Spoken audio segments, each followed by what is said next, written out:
Mari kita membaca bagian ini. 1, 2, 3, iya.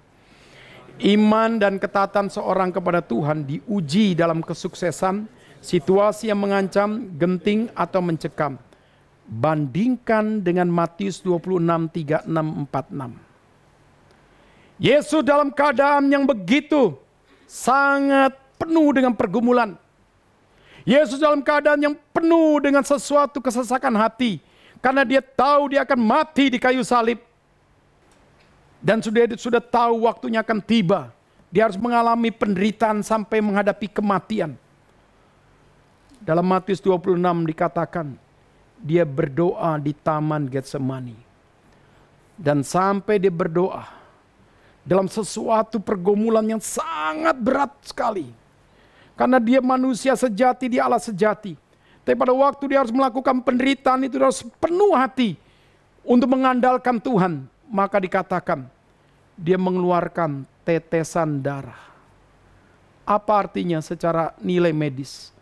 Pembuluh darah dia pecah. Dan kalau saudara pernah ke Israel, tempat itu dingin, saudara.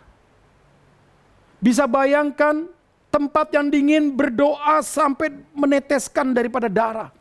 Ini berarti pergumulan yang sangat serius, ingin mengandalkan daripada Tuhan yang mengutus dia.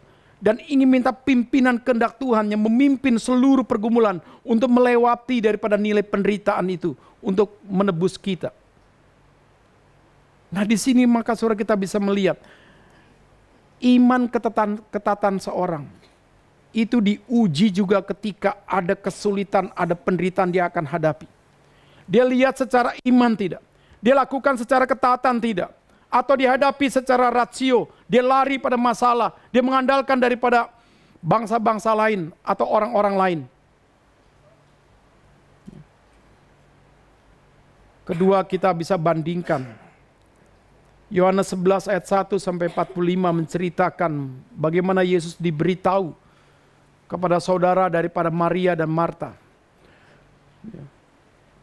bahwa Lazarus itu sakit. Sakitnya parah. Dan Tuhan berkata kepada murid-muridnya, kita tinggal lagi 2 hari di sini. Kalau kita diberitahu sahabat kita atau orang tua kita sakit, kita langsung apa? Pergi kan? Yesus sengaja 2 hari lagi kita tinggal. Dan Yesus berkata pada murid-murid, Lazarus hanya tidur. Nanti kita tiba di sana, saya akan bangunkan. Murid-murid tanya lagi, apa artinya? Tuhan katakan, dia sudah mati. Dan Tuhan baru datang ketika seluruh jenazah Lazarus sudah berumur 4 hari. Sudah terjadi kebusukan. Nah kenapa Tuhan tidak datang ketika dia belum mati? Kembali lagi saudara. Tuhan sedang menguji iman daripada Maria dan Marta. Tuhan sedang menguji orang-orang Yahudi yang mengakunya beragama. Apakah respon mereka menghadapi akan kesulitan penderitaan ini? Maka ketika Tuhan datang, bagaimana kita tahu, dilaporkanlah oleh Marta bahwa Lazarus sudah mati. Maria juga memberikan satu laporan. Tapi ketika akhirnya Tuhan Yesus menangis, bukan karena melihat Lazarus itu mati. Dia sedih karena banyak orang Yahudi tidak percaya bahwa dia adalah sumber kebangkitan dan hidup. Setelah itu dia katakan, aku ingin pergi menengok. Di manakah Lazarus engkau kuburkan? Tuhan jangan. Sudah 4 hari.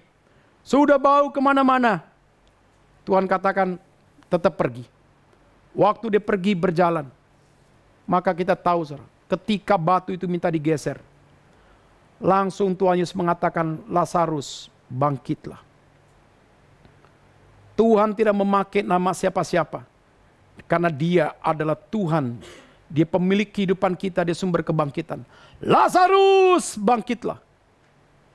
Tetelestai itu adalah bagian daripada hal nanti kita lihat. Bagaimana semua sudah berakhir dalam nilai penebusan.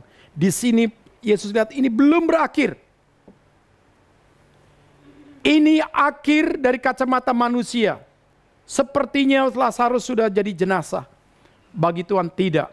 Ini adalah sesuatu dalam nilai kedaulatan Tuhan diizinkan untuk menyatakan siapa aku yang adalah sumber kebangkitan dan hidup. Karena itulah Tuhan berkata sebelumnya, berbahagialah engkau yang percaya kepada aku, karena engkau tidak akan mati. Walaupun engkau bisa mengalami kematian dalam dunia. Karena aku sumber kebangkitan dan hidup. Nah di situ saudara bangkit.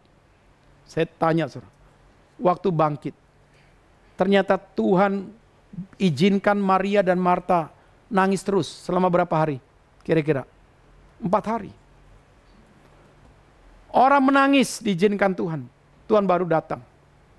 Jadi saudara, ujian iman dari Tuhan. Kadang-kadang Tuhan kasih waktu untuk mengetahui akan iman dan ketaatan kita dalam ruang dan waktu. Kita secara manusia seperti gemes. Kita secara manusia kadang-kadang gak tahan, kita ingin ambil waktu Tuhan itu. Tapi disitulah kita belajar, saudara, bagaimana seharusnya iman dan ketaatan kita itu memimpin sikap kita menghadapi kesulitan dan ancaman. Sama seperti COVID-19. Jadi jangan panik, jangan takut. Semua ini kembali lagi, saudara, Tuhan sedang menguji imanmu dan ketaatanmu. Tuhan ingin lihat. Jadi saudara, dalam bagian ini sama saudara. Saul berdosa ketika keadaan mencekam. Saul mengambil waktu Tuhan, melangkahi tugas daripada Samuel karena aspek kekhawatiran, ketakutan yang memimpin rasio dia. Sehingga kalau kita melihat daripada problem daripada Saul ini, dia kena lagi saudara, kalau dilihat dari kacamata psikologi, panic attack. Panic attack yang akhirnya melihat semua ini sepertinya besar sekali saudara, yang mengancam dirinya sehingga dia tidak lihat Tuhan, yang lihat adalah perasaan dan dilihat adalah dunia realita yang terjadi.